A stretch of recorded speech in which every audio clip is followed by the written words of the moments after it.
Hello to all my divine soul family.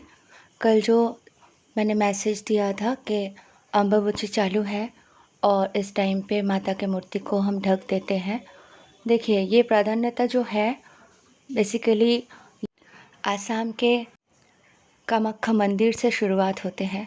हर साल के process है, साल में एक बार ये अवस्था या ये तिथि होते हैं। ठीक है। अभी बहुत सारे सिस्टर्स के सवाल थे कि गुप्त नवरात्रि चल रहे हैं, माता को कैसे ढके। तो आप अपने रिचुअल्स, अपने परंपरा, अपने हिसाब से जो करते आए हो हर साल वो कर सकते हैं। बाकी देव देवियों का पूजा भी आप कर सकते हो। माता के इस वक्त डिटॉक्सिफिकेशन, मदर गया, महाकाली माता के बात किया जा रहा है यहाँ पे। अभी माँ के तो सहस्त्र रूप हैं, अभी माँ के ही रूप है जो नवरात्रि में आप नवदुर्गा के पूजा करते हो। तो आप कर सकते हो क्योंकि आपके वो परंपरा है, आपके वो रिचुअल्स है, आप करते आए हो। ठीक है। बेसिकली आसाम, बंगाल, उड़ीसा, इन सब जगहों के जो कल्चर है, यहाँ पे जो प्रथा है, यहाँ पे अम्बाबची को बहुत ही ज़्यादा इम्पोर्टेंस दिया जाता है। बाकी आपके स्टेट के अनुसार जो भी है आप कर सकते हो। लेकिन ये जो महाकाली माता के मूर्ति को हम ढकने की बात कर रहे हैं, तो माँ तो सबके है। तो ये अम्बाबची मैंने भी पहले कभी पालन नहीं किया था। पर्टिकुलरली मैंने उस दिन साग खरीद के लाई थी और दही भी जमाया था, क्योंकि दो चीज़ें हमें बहुत अच्छा लगता है, रोज़ हम लंच में शामिल करते हैं। तो मुझे रात को स्पेशली मैसेज था कि ये नहीं खा सकते, तो मैंने साग सारे खरगोश को दे दिया और दही नहीं खाए। ठीक है। तो आप सबके लिए बहुत इम्पोर्टेंट लगा मुझे ये मैसेज देना कि जब कोई चीज़ माँ डायरेक्ट मना कर रहे हैं तो इसके पीछे कुछ बड़ा रहस्य है, कुछ बड़ा कारण है। तो इसीलिए मैंने वो चैनलिंग किया माँ के आदेश के अनुसार। लेकिन गुप्त नवरात्रि में जो पूजा कर रहे हो, जैसे कर रहे हो, जो चल रहा है आप करो। बाकी देव देवियों का भी पूजा करो।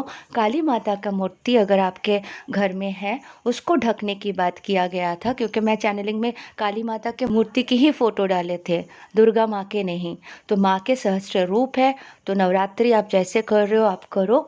और काली माता के मूर्ति जो रखते हो घर में या फ़ोटो रखते हो, उनको ढक के रखें।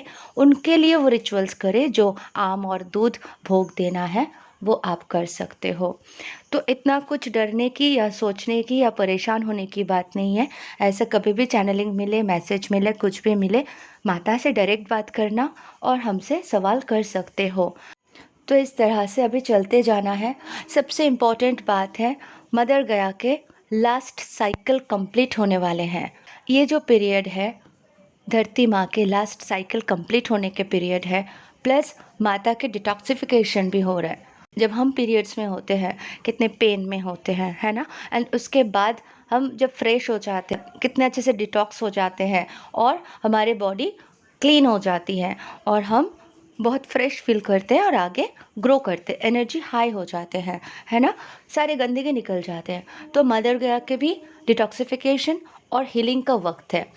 तो इस वक्त अगर हम उन्हें ढकते हैं, उनको ना डिस्टर्ब करते हैं, तो वो थोड़े शांति में रहते हैं, क्योंकि उनको भी तो पेन होता है ना, उनको भी तो तकलीफ़ होते हैं। उनकी बेटी के हिसाब से हमें भी तो समझना है कि माँ को शांत रखना है, शांति देना है माँ को 3-4 दिन।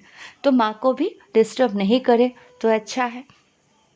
तो इस तरह से अभी एक बहुत बड़ी डिटेल वीडियो लेके मैं आने वाली हूँ, जो ये सूर्यदेव के एक साइकिल कंप्लीट हो रहे, प्लस मदर गया के लास्ट साइकिल कंप्लीट हो रहे, बिग शिफ्ट, सतयुग से त्रेता, द्वापर, कलियुग से अब जो शिफ्टिंग आ रही है वो 5D consciousness, 3D to 5D reality. तो 3D रियलिटी में हम क्या देखते हैं, डिवीजन, डुअलिटी, है ना। अलग अलग, मैं अलग, तू अलग, वो अलग। इवन यहाँ पे ऐसे बताया जाता है, तुम्हारे भगवान अलग, मेरे भगवान अलग, है ना। धर्म, जात पात, अलग अलग कल्चर। तो ये 3D रियलिटी है। और यहाँ से जब हम शिफ्ट होते हैं, यानी 4D कॉन्शियसनेस क्या होते हैं, जैसे हमें एंजल्स नंबर दिखाई देते हैं, 11-11, 10-10, है ना, 12-12। तो ये मतलब हम 4D में पहुंच गए हैं, हम 4D कॉन्शियसनेस को क्रॉस करते हैं एंड उसके बाद हम 5D में पहुंचते हैं। 5D कॉन्शियसनेस यानी वननेस, एकत्रता, सब कुछ एक, हम सब एक यूनियन में हैं। तो ये बहुत इम्पॉर्टेंट है। तो ये सारे चीज़ें जो आज हम ट्विन फ्लेम आते हैं, जो हम सारे ट्विन फ्लेम एकत्रित हुए हैं, मदर गया के लिए कार्य शुरू कर चुके हैं, सोल मिशन कर रहे हैं, है ना, हाई वाइब्रेशन में ले जाने के लिए हम अपने वाइब्रेशन, अपने कॉन्शियसनेस को आगे लेके जा रहे हैं। तो ये permanent high vibration, permanent 5D consciousness, permanent हमारे कॉन्शियसनेस लेवल की, चेतना की अपग्रेडिंग और मदर गया की कॉन्शियसनेस लेवल की अपग्रेडिंग हो रहा है। 5D कॉन्शियसनेस में हम जा रहे हैं। तो ये बहुत ही बड़ी युग परिवर्तन के समय है और इसके पीछे बहुत बड़े रीज़न हैं। तभी हम सब एकत्रित होके, एकजुट होके आज काम कर रहे हैं और इसे यूनिटी कहते हैं। यूनिटी कॉन्शियसनेस, हम इसी को स्प्रेड कर रहे हैं और अच्छे तरीके से काम कर रहे हैं। तो इसके ऊपर डिटेल वीडियो लेके मैं आ रही हूँ और आप सब अपना ख्याल रखें। Thank you so much. Love you all. God bless you all.